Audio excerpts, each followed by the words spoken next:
So we have a recycling box in our office where we throw our used papers and old tapao plastic boxes in. But can this even be recycled? What about this? We don't even know sometimes.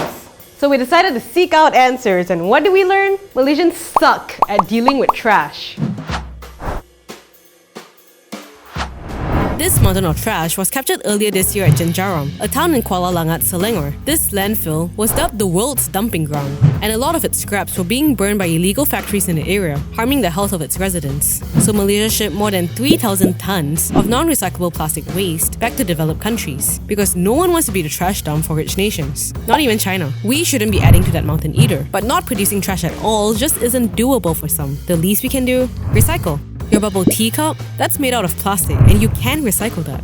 But before tossing it into a recycling bin, you gotta rinse off that sticky residue of your milk tea, otherwise known as contaminants. And it's not like we don't know this, we're just too damn lazy to do it. But we shouldn't be though. The recycling rules in Malaysia are so much easier to follow compared to other countries, because the Ministry of Housing and Local Government, or KPKT, is only trying to get Malaysians into the habit of separating our trash. So what can you recycle, and how do you do it right? First of all, you need to be able to distinguish between residual waste and recyclable waste. Residual waste includes food scraps and wet materials, like used diapers, tissues, and even greasy pizza boxes, which will be sent to landfills to decompose. Recyclable waste, however, is classified into 3 categories: paper, plastic, and others. The amount of things that can be recycled are more than you think. When they say paper, they actually mean anything made out of paper. Boxes, receipts, magazines, juice boxes, newspapers, envelopes, cardboard, and your good old A4 papers. Just try to be helpful and flatten those boxes first. We don't have to worry about the plastic being attached to the envelope. During the pulping activity, all the foreign materials and attachments, including the plastics, everything will be taken out, and only the papers will be into recycled paper.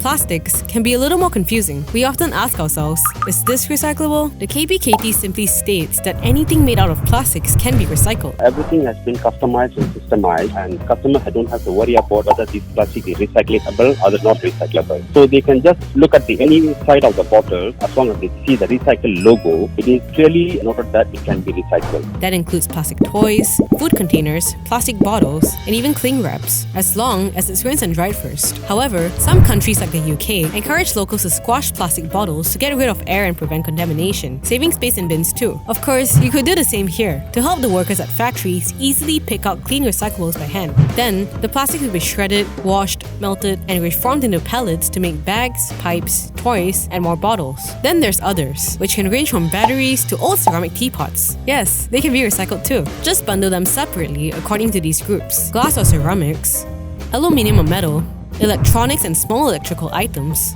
fabric, shoes, rubber, and leather, hazardous waste, bulk items, and lastly, garden waste. Once you separated your waste into these categories, pack them up neatly into containers or bags. When this practice was first enforced in 2015, we were meant to put recyclables next to our trash cans. Some districts even have dedicated recycling bins. Rubbish trucks are supposed to collect recyclable waste once a week and residual waste twice a week. The problem is, even when we nicely separate our trash, garbage collectors, people notice, still mix everything up, and everything ends up in our landfills. Did we waste our efforts then? From my concern, I've seen that rubbish bin collectors got more knowledge about what other items can be recycled comparing to the residents. So personally, we encourage the customers to walk into the yard.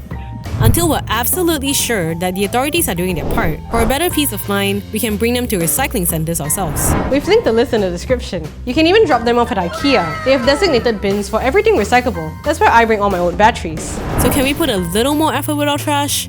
It's simple. Just quickly switch around any leftover dish soap and water and plastic tapao boxes or glass jars. In terms of removing labels, those will be melted away during the heating process, so you don't have to go through the trouble of tearing it off. Just remember to dry it and bundle them up in their own categories so it'll be nicely sorted for recycling.